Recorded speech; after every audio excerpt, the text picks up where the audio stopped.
Let's do a brief recap. We got some friends here who this is their first time, so we've got to introduce them to what we've been doing. What have we been doing? What are we studying here on Wednesday nights? Okay, so the Sermon on the Mount, which includes the Beatitudes, and that's one thing that we have been studying and we have finished studying, and that took place in the context of a larger study. So what is the larger study that we have been studying?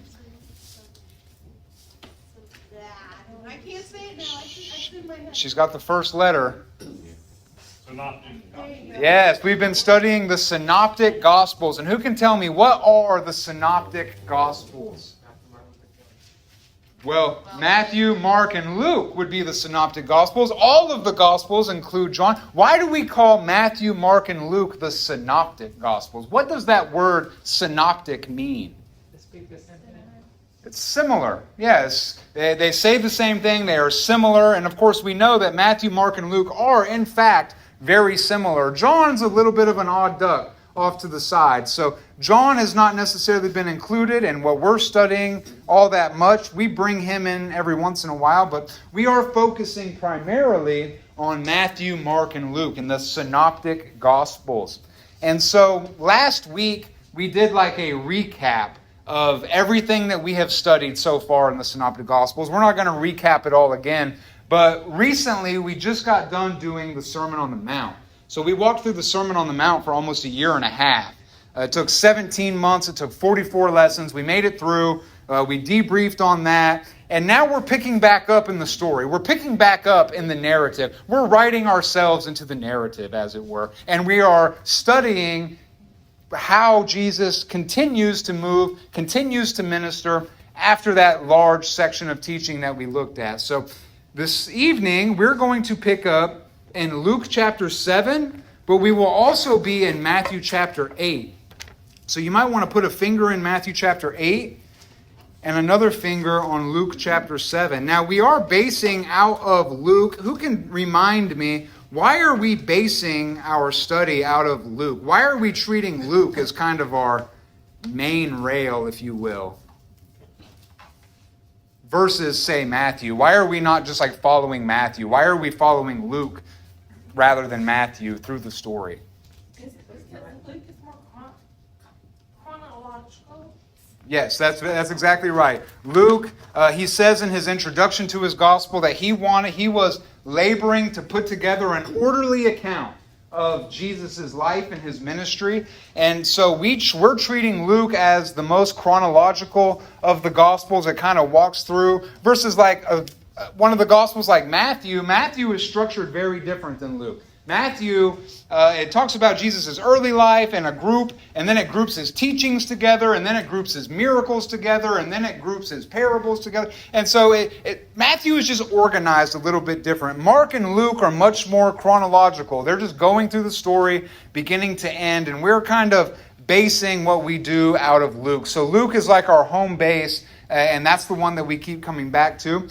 But this evening, it just so happens that we are continuing both in Matthew and in Luke. Now, tonight, what we're going to do is look at the story of the Centurion and his servant. When Jesus heals the Centurion's servant. That's the story that we're going to look at tonight. In fact, I'm just going to read the text, the whole thing, and then we're going to look at like an overview, and then we're going to walk through it kind of slowly and try to make some applications. So I'm going to start just by reading the entire story, and then we'll come back through and work through it together as a group here. So I'm reading from Luke chapter 7, beginning in verse 1. And this is what it says. And we're picking up really in the same place that we would pick up in Matthew. This is like right after Jesus' teaching on the Sermon on the Mount. We're picking up now and we're just continuing the story. So chapter 7, beginning in verse 1 says this. And when he had ended all of his sayings in the audience of the people, he entered into Capernaum. And a certain centurion's servant who was dear to him was sick and ready to die. And when he heard of Jesus, he sent unto him the elders of the Jews, beseeching him, asking him if he would come and heal his servant. And when they came to Jesus, they besought him instantly. And they were saying, this man is worthy for you to do this thing, For he loves our nation, and he has built for us a synagogue. And Jesus went with them. And when he was now not far from the house, the centurion sent his friends to Jesus and said to him, Lord, do not trouble yourself. I am not worthy that you should enter under my roof. Wherefore, neither thought I myself worthy to come to you. But say in a word, and my servant shall be healed. For I am a man who is set under authority, and I have soldiers under me that I have authority over. And I say to one, go, and he goes. And I say to another, come, and he comes. And to this servant I say, do this, and he does it. And when Jesus heard these things, he marveled at him.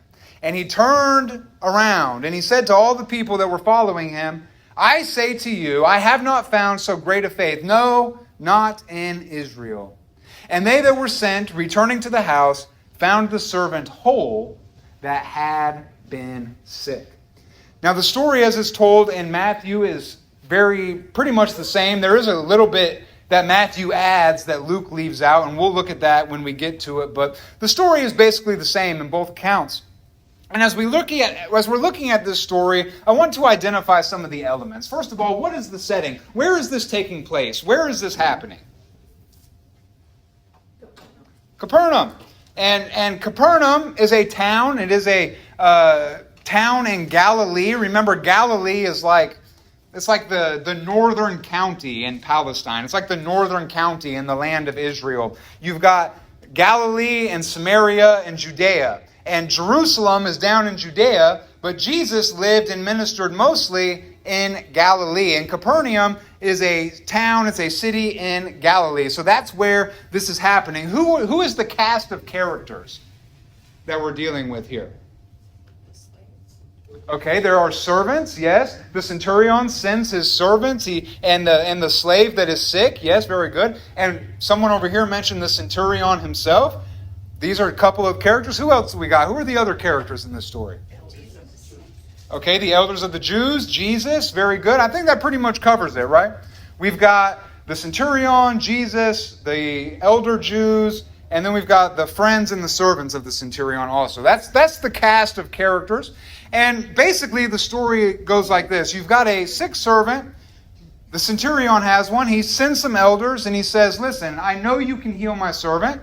And so they come, Jesus comes, and the guy says, listen, all you have to do is say the word, and my servant will be healed. And this was astounding to Jesus. This was amazing to Jesus. He marveled at the faith of this man, and then Jesus healed him, right? So, that's basically the story. Now, we see a few very important themes that we're going to bring out here. One of the themes that we bring out is the faith of the Gentile. This man was a Gentile who had faith, amazing faith, the kind of faith that astounded Jesus, in fact. That's a very important theme, especially in Luke, but in the Gospels in general. This faith of the Gentiles is very important. We also see a theme of authority, particularly Christ's authority. Very important, is brought out in this. And then another theme that I want to bring out is this contrast between the attitude of the Jewish elders and the attitude of this Gentile centurion. Basically, the Jewish elders had this idea of, this guy is worthy for you to do this good thing. He's a good guy, therefore he's worthy of this great thing. And this was kind of the attitude of the Jews in Jesus' day. And we're going to look at that. We're going to bring that out a little bit more fully. So, that being said, are there any questions, comments, or anything before we start to walk through it a little bit more slowly? I do believe he can build them a church. What they were saying is that he can put you guys with them. Mm-hmm. And for what I'm reading, one of the gospels was that he can build them a church to worship. Yes. Yes, that is why the Jewish elders said, hey, this is a good guy. This guy, you should do something for him. He built us a synagogue after all. He loves us. He's cool. Do something for him. Yeah, because he built a synagogue. Very good. Any other questions? Any other comments before we begin to walk through it here? His worthiness was based on what he did, not who he believed in. Yeah. That was the mentality of the Jewish elders, right? He's worthy because he did this good thing. He did this good thing, and now God owes him something, right? That's the mentality of the Jews in Jesus' day. They did this good thing, God owes him. And we're going to see that attitude contrasted with the attitude of the man himself, who actually had a very different report. Very good. Anything else? Well, let's go ahead and walk through. We've kind of given the quick and dirty version. Let's look through and actually probe a little bit deeper at everything we have here. Will somebody please read for us verses 1 through 3? Now, when he concluded all his saying in the hearing of the people, he entered Capernaum, and a certain centurion's servant, who was dear to him, was sick and ready to die.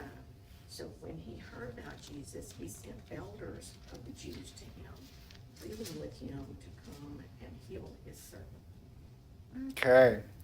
So first of all, when Jesus had ended all of the things he was saying, which is the preceding chapter, of course, is Luke's version of the Sermon on the Mount. So after Jesus had finished speaking all of these things, where did he go again? Capernaum. And is this the first time that Jesus had been there? No, this is not the first time Jesus had been there. In fact, if we turn back to Luke chapter 4, if you look in Luke chapter 4, after Jesus had been baptized, after he had been tempted by the devil, after he had gone into Nazareth and was rejected by his own people, after he had gone to Nazareth and they tried to kill him, but he just kind of walked right through them, it says, picking up in verse 31, that he came down to Capernaum, which is a city in Galilee, and he taught them there on the Sabbath days. And we walked through Jesus' early ministry, where he healed the leper and he cast out the devil out of the man in the synagogue. And he did a bunch of ministry there, but all of that was happening in Capernaum. So this was like the main place where Jesus was ministering in this early phase of his ministry, was there in Capernaum. And he was dealing with these people. He had been performing all kinds of miracles. This is where Jesus was when he went to Simon Peter's house and healed his mother-in-law, I should say. And when the sun went down, you remember we talked about it last week, everybody brought out all the sick and demon-possessed to Peter's mother-in-law's house, and Jesus healed them all. All of that happened in Capernaum. So these people knew who Jesus was. They had seen his ministry. They had experienced his miraculous power. They had experienced his authority over devils, his authority over sickness, his authority to forgive sins. Remember one of the conflicts that Jesus had with the religious leaders early on in his ministry was the issue of, who are you to forgive sins? Only God has the authority to forgive sins. Right? And this was all happening in Capernaum. So this is not Jesus' first time to be here. He had been here. You can read verses 31 through 41. That's Jesus' early work there in Capernaum. Now, who is there? Who is in Capernaum waiting for Jesus? Okay, a centurion. There is a centurion. Now, who can tell me, what is a centurion? What is that? The Roman leader of 100. Okay, a centurion is a position in the Roman army. And a centurion, as our sister said, it was a guy who was in charge of about 100 people. Okay? He basically was what you would think of as like a captain. If you've got like generals and then lieutenants and then captains, a centurion was like a captain. These are people who are usually up from the ranks. They were soldiers themselves. They had proved themselves to be good, sound soldiers, and they are elevated to the rank of centurions. Centurions are really like the backbone of the Roman army. They're one of the most important components of it. In fact, when you read in the New Testament, every single time we see a centurion in the New Testament, it's always in a positive light. There's never a bad word spoken about centurions in the New Testament. We see this centurion here, but we see another one when Jesus is being crucified. There is a centurion who is there, and he says, surely this man was the Son of God, after he sees the earthquake and the sun darken and all of that stuff. There's another centurion mentioned in the book of Acts, a man by the name of Cornelius, who was a God-fearer. And God gave him a vision. Peter came. They were all filled with the Holy Spirit. They're in Cornelius' house. Cornelius was a Gentile centurion. He was one of these leaders in the Roman army. So we see this guy. He is a man who himself possesses authority. He is a man who himself is under authority, as we read in the story. So he understands how things work. He understands the way that hierarchy works, chain of command. He gets all that stuff, right? Now, what were the Jews' opinion? What would the normal Jew have for an opinion about a centurion? How would Jews look at centurions? Almost like slave owners, because Jerusalem was under conquest from the Roman army.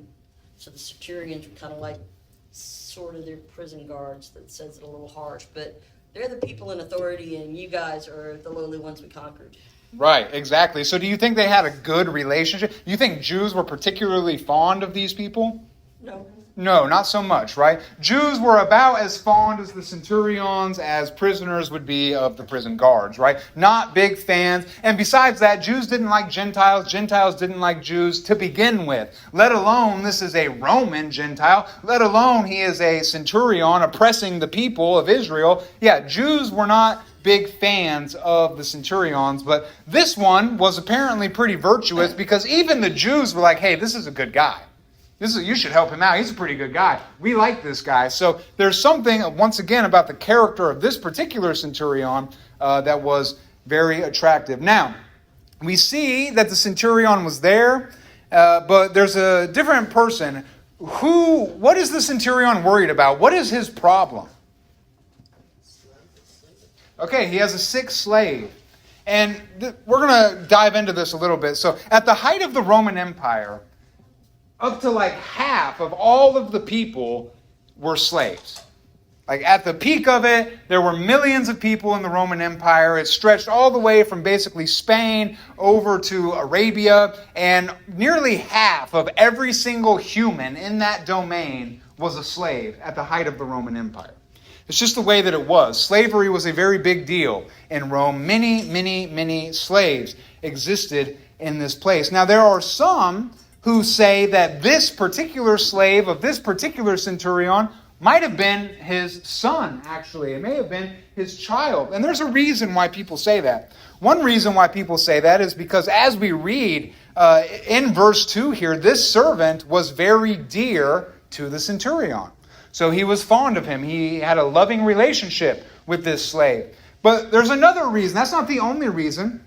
Because in this passage, we see the word servant pop up several times. But if you were to look at this in the original language, in the Greek language, it's actually two different words that are being used that are both translated as servant. The first one is kind of the standard word for slave, which would be doulos.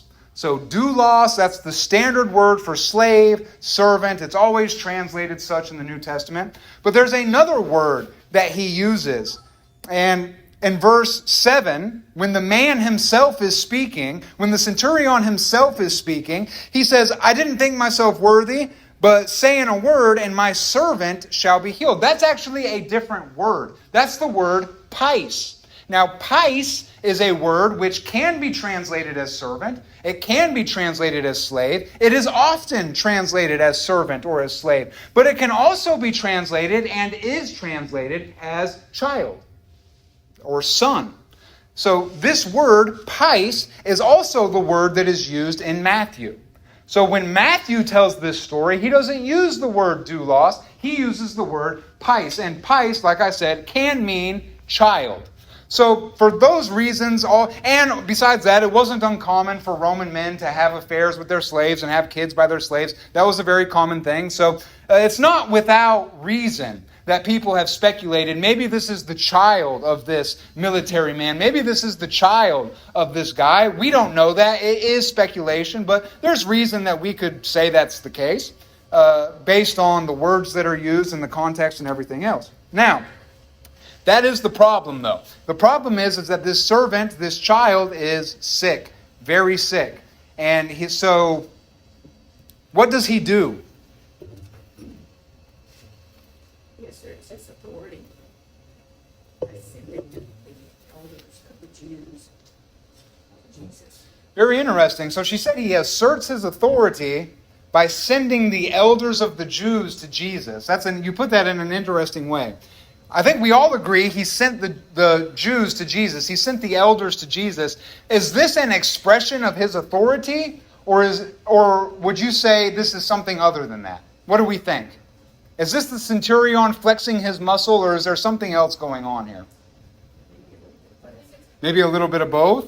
Or it's possible he didn't think Jesus would talk to him. Okay, yeah, there is that, right? He understands, listen, the guy lives around Jews. I think he understands how they feel about him, right? So there is that. He said himself he did not feel himself worthy to even approach Jesus.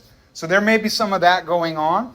When I look at the story, I kind of think of this as a man who understands hierarchy. This is a man who understands chains of authority.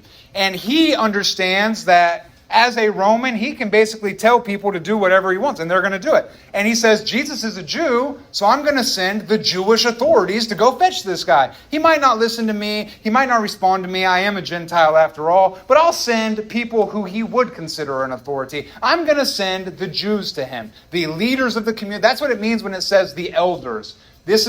These were like the high people. These were the old heads in the community, if you will. These were the high-ranking Jewish men who would have governed the city, basically. He sends them to Jesus.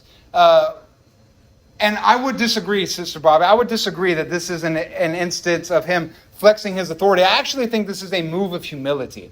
I think this is him understanding that... Well, let me put it this way. I think this is him recognizing that there is just a distinction. I think it's him recognizing that, I don't know what I'm trying to say, just forget all that. At any rate, I don't think that this is him saying, this is not, in my mind, an exercise of authority as much as it is an exercise in humility, an exercise in understanding hierarchy and the way that all of that works. Because we know about the Romans that Romans respected order. Romans respected hierarchy. This was very important. Romans were very legal-minded people. They considered the law to be very important. They understood how all of that stuff works. And I think that we see the centurion and his Romanness really shining through as far as that goes. Because he could have just said, hey, get that Jesus guy over here. Go send out some soldiers to bring Jesus to me. But he didn't do that. He sent for the Jewish elders, and those are the ones who went. Any other questions or comments? I don't think he was so humble himself, he didn't come and like with his authority that he had, hey, you are humans. Mm-hmm. He said, come up and he with like humble. Absolutely. Yeah, I agree. I would say from the very beginning, we're seeing kind of a show of humility, but also from the very beginning, we are seeing this dynamic of authority. We see the centurion who possesses real authority. We see the Jewish elders who possess real authority. We see Jesus who possesses real authority. So there's a lot of very powerful men at play in this story. There's a lot of power going on in this story. All of these characters so far are people who possess power. We see this dynamic existing in the story even as we start. Now let's see kind of how it progresses from here. Are there any other questions or comments? Go ahead. Just occurred to me, the guy is smart enough to know he could send soldiers and say, show up, and make them escort them. But he can't demand Jesus heal. Yeah, that's good. That's something that's supernatural, and you can't just demand it to happen. Which I think there's some name it and claim it preachers who need to rethink some of you just say it in the name of Jesus and it's got to happen. And I think they lose some of their respect that you need to appreciate God's in charge to make all those decisions. Yeah, very good. That's a great observation. And again, as we've kind of seen and as we pointed out, there is great humility. This centurion has great humility. We've seen it already in this story, and we're going to continue to flesh that out as we go. Will someone read verses 4 and 5 for us? And when they came to Jesus, they begged him earnestly, saying that the one for whom he should do this was deserving. For you love our nation and has built us a synagogue. So this is interesting to me, as we've already said, because typically Jews would not be big fans of Gentiles, let alone Gentile Roman soldiers. But what we see here is a very different attitude. What did these Jewish elders have to say about this man? He loves our nation. He loves our nation. They were impressed by the money he spent and the time to get them a synagogue, but they went ahead and said he loves our nation. So I think he did a little bit more than just go, here, have a building. Yeah. Yeah, clearly this guy was a guy who had been good to the people of Capernaum. He had built the synagogue. He probably had done other public works. He probably was kind and benevolent in that sense. And because of all of this, because he loves the nation, because he was kind, because he gave of his own resources to do this thing for them, what was their assessment of this man? He was deserving. He was worthy. He was worthy of Jesus' services, if you will. He was worthy to have some great miracle done for him because he's a good guy. He does good things. He's done these great works. He has supported the Jews. He has been good to our nation. Therefore, he is worthy of your blessing. He is worthy of all of the things that you can do for him. He's worthy to have this thing done. He's earned it in another sense. He has earned the right to have this happen. Again, because of all of the things that he had done. So their perspective was basically, he was good to us, so you should be good to him. Right? He's done good things, God, therefore you should bless him. He's worthy of the blessing. What do we think about that? Are there people who think that way today? It's not an uncommon thought, right? It's people often ask the question, like, why are all these bad things happening to me? I'm a good person. I do this, I do that. Don't I deserve good things? Don't I deserve to have things go my way? Don't I deserve to be treated well? Don't I deserve for God to come through in the way that I want him to come through? After all, I've done good things. I've helped people and everything else. Don't I deserve this? Aren't I not worthy of this? Yeah, this is an attitude that people have today. What else do we think about it?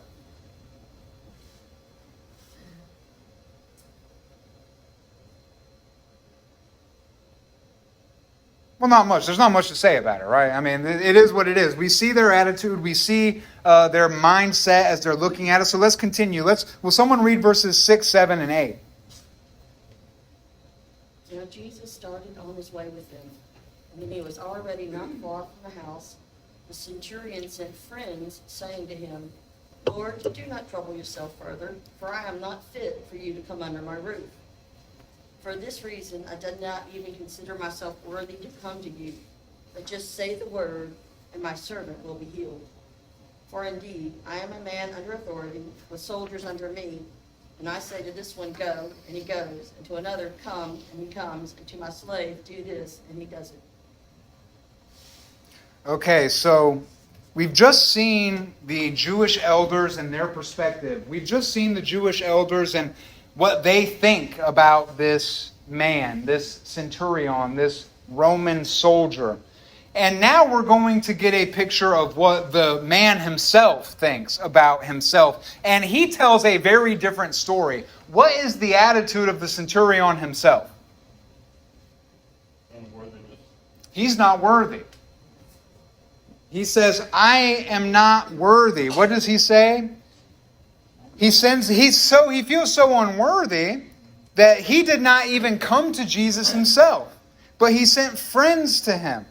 And he said, I'm not worthy that you should even come into my house. Now, there was a custom at the time. This was the part of the interaction was that Jews would not even go into the house of the Gentile. They would not eat off of Gentile utensils. They wouldn't use a Gentile fork. Because if they used the Gentile fork, or if they entered into the Gentile house, they would become unclean. And so I'm sure he knew that. I'm sure he was aware of that. And if you've ever watched the show The Chosen, I've mentioned this show The Chosen sometimes. We actually see this character. This guy, this centurion, is a main character in that show. He's the guy that's always hanging out with Matthew. He's the guy that hangs out with the tax collector. And you can see over the course of the show them develop this relationship. And, take it for what it is. But I think that show is showing us something very useful. Because this is a guy who lived among Jews. He interacted among Jews. He would have had Jewish associates. He would have understood the way that the Jews thought, how they wouldn't even enter into his house. They wouldn't shake hands. It was a big deal. All that kind of stuff was important. So maybe some of that is in the back of his mind. Maybe some of those customs and traditions are in the back of his mind. But nevertheless, he says, I'm not even worthy that you should enter in to my roof. He had a very different perspective. When we think about the Sermon on the Mount, I don't think it's a mistake that this is the very first story that is told after the Sermon on the Mount. Think about, how does the Sermon on the Mount begin? Blessed are the poor in spirit, for theirs is the kingdom of heaven. Is there any more embodiment? Is there anybody who represents that beatitude more than this centurion in this story? That poverty of spirit that Jesus was talking about? Nothing in my hands I bring, simply to the cross I cling. Is there anybody who is modeling that? Were the Jewish elders modeling that kind of attitude? They didn't even like Jesus. They didn't even like Jesus. And the Jewish elders, their attitude was the opposite, right? It was not poverty of spirit. It's this guy deserves it because of all the good stuff he's done. It's owed to him. But he comes and he says, no, I'm not worthy. I have nothing. I bring nothing. He really embodies this. And that's not all. Remember what else Jesus said in the Sermon on the Mount. When he goes on, he talks about the necessity of loving our enemies. And we see the centurion here who was a lover of his enemies. In fact, he was such a lover of his enemies that he built them a synagogue, that he did good works for them, that even the elders, the leaders of the town, loved and respected and adored this man. Such was his love for his enemies, people who typically would have hated each other, been at each other's throats. No, he modeled such a love for his enemies. He modeled such a humble spirit, such a spirit of meekness. What's another one of the Beatitudes? Blessed are the meek, right? For they will inherit the earth, I believe is what it says. And here was a man, he had power, he had authority, he had the ability to just grab Jesus by the scruff of his neck and bring him to his house, but he didn't do that. Why? Because he was meek. He was a man who had power and strength, but it was under control. He subjected that to his humility. And so we see this centurion modeling Jesus' teaching. How interesting is it that coming right off of the end of the Sermon on the Mount, we see this contrast between the Jews, the people whom Jesus came to, and this Gentile. And the Jews are not modeling Jesus' teaching at all, but it's this Gentile who is the embodiment of the Sermon on the Mount, the embodiment of these Beatitudes that Jesus was teaching, the embodiment especially of poverty of spirit. Meanwhile, this other group, they embody the self-righteous attitude. They embody that, look at what we have done attitude. Don't we deserve all these things kind of an attitude? And this is the contrast that we see existing between these two. Any other thoughts or comments or questions considering that idea? I do believe that this guy, he maybe had Jesus miracles before, and when he said to him, that's what was going through my mind, that when he said to him, I'm not worthy for you to come into my house, and but I think he was showing his faith, the faith that he had, that he could do it just by saying the word. Yeah, absolutely. And sometimes we miss the boat in that one sometimes, because we run. Sometimes instead of ask God, we run to you. Pastor, I have this, I'm in trouble, I need prayer. When we ourselves can do it, ourselves to God. Because he said, go, he said to me, and I will answer. Yeah, absolutely. Absolutely. So, and it's a wonderful thing because Jeremiah, I love Jeremiah, he said, Lord, heal me, and I will be healed. Yeah, that's faith. Absolutely. Absolutely. We do see a great faith in this Gentile man. Sister, were you going to say something? Was someone over here going to say something? I see, it's a bit of a stretch, but I see an application to bosses. This guy is a soldier. He's got 100 soldiers to back him up. He could say, we're going to do it my way. And he could go around bossing everybody in that town. This is my way of doing things. But he didn't. He understood how they got things done, and he worked with them to the extent they liked him. So I've had some of the bosses, it's like, do it this way, do it this way, do it this way. And they didn't want to hear what you had to say. But then I've had other bosses that would actually go, okay, guys, what do you think? And the boss that considers how you will feel when he gives the directives, the boss that considers you know how to get things done, is going to have a much better, productive staff. That Jesus says, in this world, people want to lord it over. He says, but if you're going to be a leader in my world, you be the servant. Yeah. And so I just think that you see how well liked he is, and there's something to be said for, on the small things, on the things that don't absolutely have to be your way, let them do it their way. Now, of course, there are going to be some things. Somebody over here comes and visit us from England. We can't say, oh, do it your way. You can't drive on the left over here. That won't work. That's not going to work out very good. But, if he wants to eat beans on toast for breakfast, well, then let him. Yeah. Yeah. Very good. And that's such a good point. And again, it draws me back to this idea of humility. This centurion was a guy who walked in the virtue of humility. It's hard to not like a humble person, right? I mean, what does Scripture say about how God interacts with the humble versus the proud? You resist the proud and give grace unto the He resists the proud and gives grace to the humble. And of course, we are made in God's image. And I think there's a natural instinct in all of us to extend grace to the humble, but to resist the proud. Nobody likes a proud, arrogant person. Nobody likes that. Nobody likes a tyrant dictator pointing and telling everyone what to do. But we all are attracted to and respect true humility, true meekness. Which, as our sister pointed out, this centurion was showing these things. He was modeling what these things look like. So, very good. Any other thoughts, questions, comments?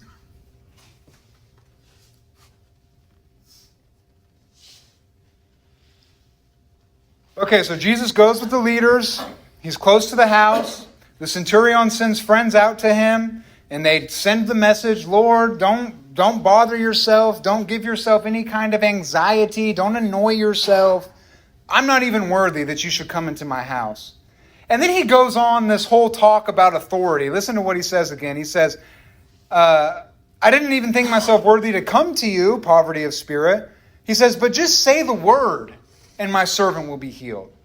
He says, I myself am a man who is under authority. And I have people who are under me. And I tell one to do something and he does it. I tell another to come and he comes. I understand how all of this works. You don't actually have to come into my house to heal my servant. I've heard the stories. I've seen what you've done. I've been around. All you need to do is say it and it's going to happen. This guy, this Gentile, he was one who recognized that Jesus possessed authority over sickness. He recognized that was like part of the big battle that Jesus had early on with the religious leaders. They questioned him. They resisted him. They said, who gave you the authority to do these things? Who gives you the authority to heal on the Sabbath? Who gives you the authority to forgive sins? And the centurion, he didn't have that problem. He didn't care about who gave Jesus the authority. He just recognized the authority where he saw it. And he knew a thing or two about authority, did he not? And he recognized in Jesus that Jesus had the power. And so as somebody himself who had authority, he knows I don't have to be on the ground. I don't have to be actively doing all of the things I want done. I just say go and do, and it gets done. So Jesus, reasoning from the lesser to the greater, he says, so you, Jesus, all you have to do is say the word. If I have that kind of authority, you have a much greater authority than me. Just say the word, and my child will be healed. This is where we see that word pais once again. It's translated here as servant. It could be translated as child. All you have to do is say the word, and it will be done. So he recognized the authority that Jesus had. Any thoughts, questions, comments about that? I think it's also respectful. I would be like, I want to see you do it. Come over here, let me see. I want to watch it. But he was respectful enough, like, I don't even have to see how you're going to do this power. I can let you just take care of it. Mm-hmm. Absolutely. We see respect, we see faith, we see humility, we see meekness, we see charity. There's so much virtue in this centurion. All of the things that we talked about in the Sermon on the Mount, they're just seeping through the page when we really look at it and look at this centurion and how he's interacting. Now, let's go on and read verses 9 and 10, unless there's more questions or comments. And if not, someone go ahead and read verses 9 and 10. When Jesus heard these things, he marveled at him and turned around and said to the crowd that followed him, I say to you, I have not found such great faith, not even in Israel. And those who were sent, returning to their house, found the servant well who had been sent. Okay, so in verse 9, it begins by saying, when Jesus heard these things, he marveled at him. There's only one other place in Scripture that talks about Jesus marveling at something, or Jesus being amazed at something. And that's in Mark chapter 6. And in Mark chapter 6, Jesus is marveling, he is amazed at the unbelief of Israel. He's marveled by the faith of the Gentile. And the only other time in the New Testament that Jesus is marveled about something, he's marveled at the unbelief of the Jews. Very interesting to see that. Jesus here, looking at this Gentile man, is amazed at the things that he is hearing. Of course, he's not even looking at the man. He's looking at the man's friends, right? But he's amazed what he's hearing. And what does he say to those who are with him? Jesus says, I've been around, okay? I've been here, I've been there, I've been everywhere. And I'm telling you, I have not seen anybody who had faith like this Gentile. I have not seen a single Jew in all of Israel who had the faith that this Gentile had. And remember, what was the reason that the people in Nazareth wanted to kill Jesus? This is a very huge, important theme in the Gospels. We've got to remember this. What was the reason why they wanted to kill him? In Luke chapter 4. Ma'am? Because he professed he was God. Okay, so he declared himself to be God, to be the Messiah. That wasn't really what caused them to want to kill him, though, right? When they heard that, they were like, who is this guy? What is he talking about? What was it that made them so mad that they wanted to kill him? It was after that. The things that he did? Wasn't the things that he did. He began to tell them a story. He began to remind them. And he told them the story. He said, you know, in the days of Elijah, there were many widows in Israel. But God did not send a prophet to any of the widows in Israel. No, he sent a prophet to the Gentile woman. And that's the one that he helped. He said, in the days of Elisha, there were many lepers in the land of Israel. But God did not send a prophet to any of them. Who did God send the prophet to? The Gentile leper, Naaman, the king of Assyria, or whoever he was. That's the one who God helped in the middle of that.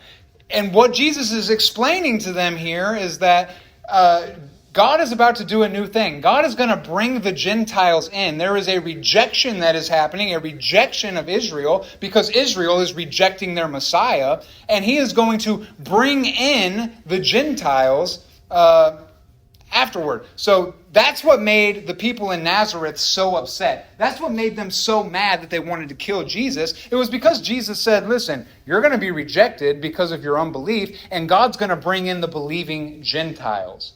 And that was too much for them to bear. But that is a central theme throughout the Gospels. We have to remember that. This is a very important theme in Jesus' life and Jesus' ministry. And it's very important. Now, he praises the Gentile. He praises this Gentile not because he built a synagogue. He praises this Gentile not because he was good to the nation of Israel. He praises this Gentile not because of his power or his prestige or his reputation. No, he praises the Gentile because the Gentile was full of humility and faith. So he received praise of the elders because of all the things that he had done. He received praise from Jesus because of who he was. He was a man full of humility, full of meekness, full of faith. And Jesus marveled at this. And of course, we shouldn't be surprised. We read in Hebrews 11, verse 6, that without faith it is impossible to please God. Well, Jesus was pleased. Jesus was amazed because this man had faith. Any other thoughts or comments or questions?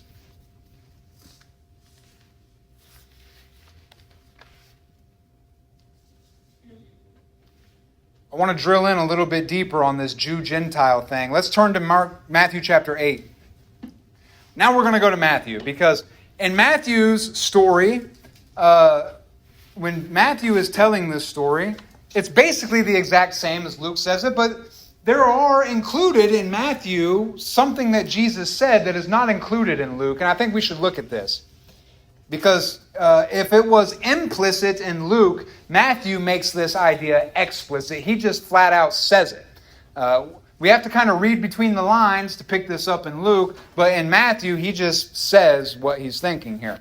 And so this story is found in Matthew chapter 8, verses 5 through 15. But what we're going to look at in particular is verses 11 and 12. So will someone read Matthew chapter 8, verses 11 and 12? We'll start in verse 10, actually. 10, 11, and 12. When Jesus heard it, he marveled, and said to those who followed, "Surely I say to you, I have not found such great faith, not even in Israel. And I say to you that many will come from east and west and sit down with Abraham, Isaac, and Jacob in the kingdom of heaven. But the sons of the kingdom will be cast out into outer darkness.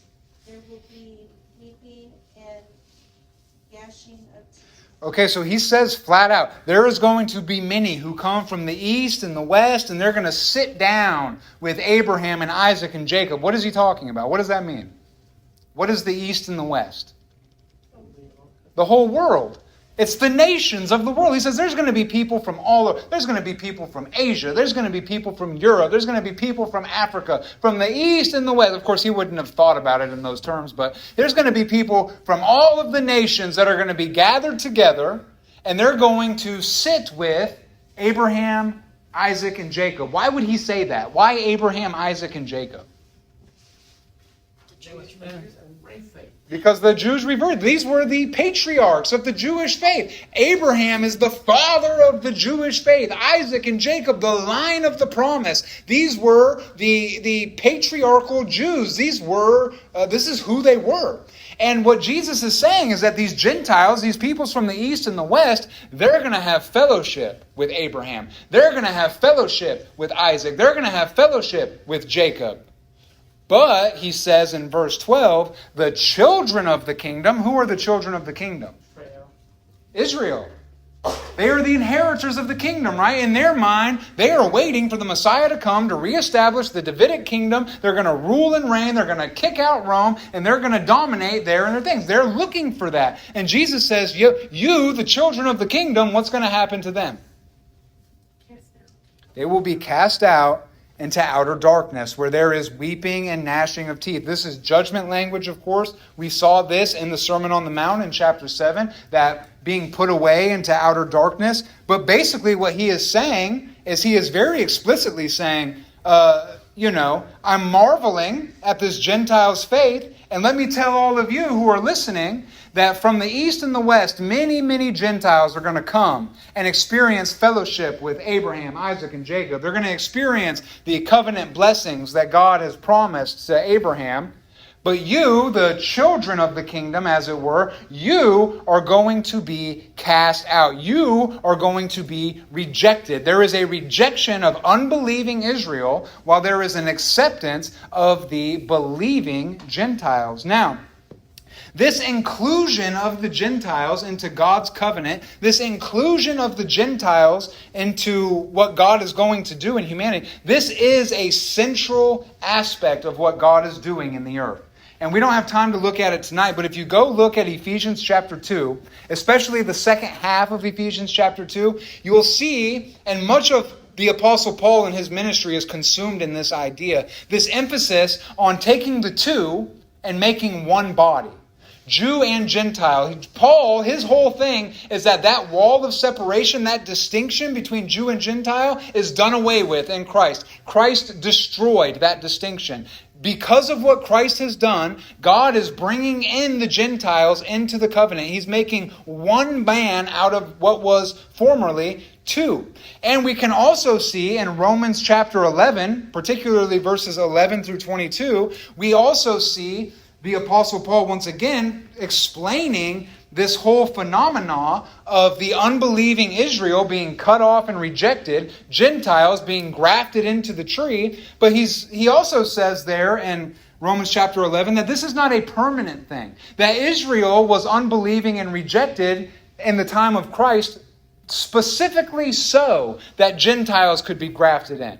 So this was something that had to happen so that the Gentiles could be grafted in. And then the Gentiles being grafted in will actually provoke Israel to jealousy. And Israel will experience, great revival. And they will experience faith. And they will once again be inheritors of the kingdom of God. We can read about this in Romans chapter 11. But this idea of the rejection of Israel in favor of the Gentiles is constant throughout the entire New Testament. It's constant throughout the Old Testament as well. And it is a central theme in the Synoptic Gospels. Again, if you want to look at these things, that's Ephesians chapter 2, that's Romans chapter 11, specifically, that really deals with this idea of the relationship between Jews and Gentiles being brought into the covenant of God. Okay? So any questions, any thoughts, any comments about that idea?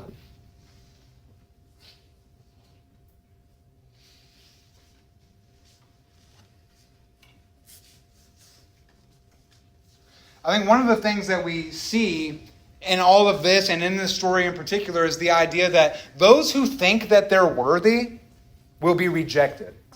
Those who think that salvation is owed to them, those who think that the blessings of God are owed to them, those who think that acceptance by God are owed to them, they will be rejected.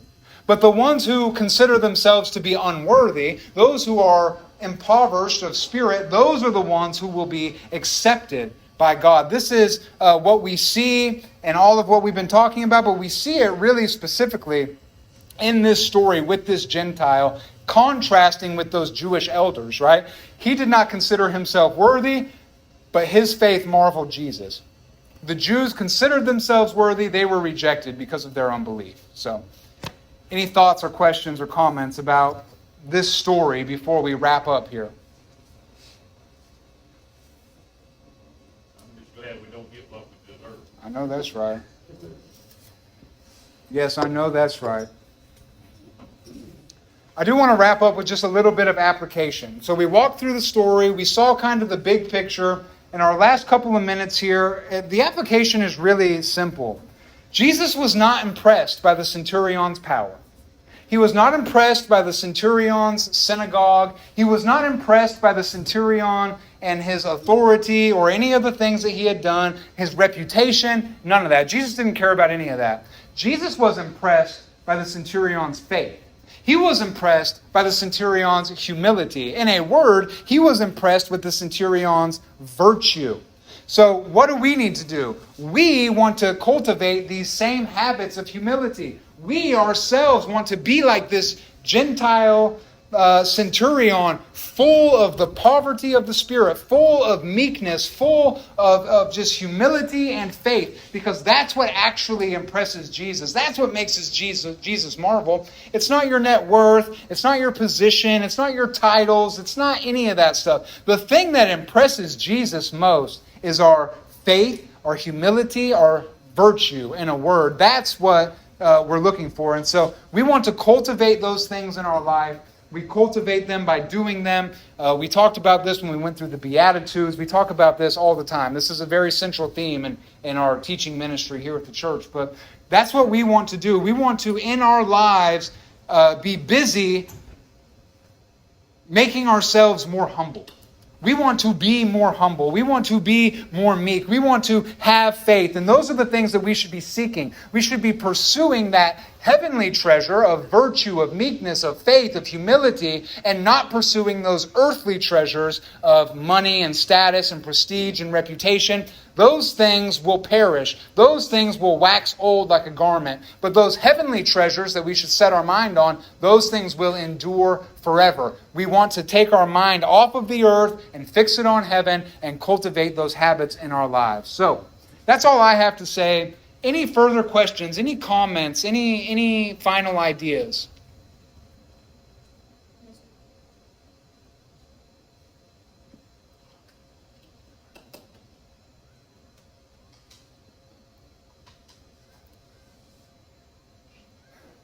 I always like getting into all this. I always find when we get into these stories, you think you know a story. You think you've heard the story 1,000 times, right? You think you know, but then when you really begin to look into it and mine it for all it's worth, there's always another jewel. There's always another diamond. There's always another fleck of gold or something. There's always something beautiful to find. And so it's a great joy for me to be able to come and to teach and to expound these things, because it's just great for these stories to come to life in a new way. And I hope that that's your experience as well. And I hope that you got something new or different out of this, or that you were at least affirmed. So anything else? Any questions, any comments as we come to a close here this evening?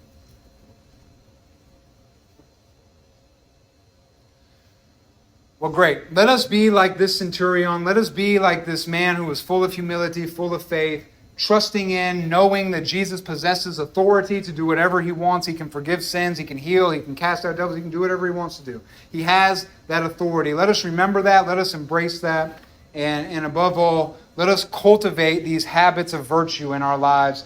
I want to marvel Jesus, not at my unbelief. I want to marvel Jesus because of my faith. That's what I'm saying. That's what I would like for my life. So that's what I would like for your life too. So if there's nothing else, Brother Martin, would you mind closing us in prayer this evening?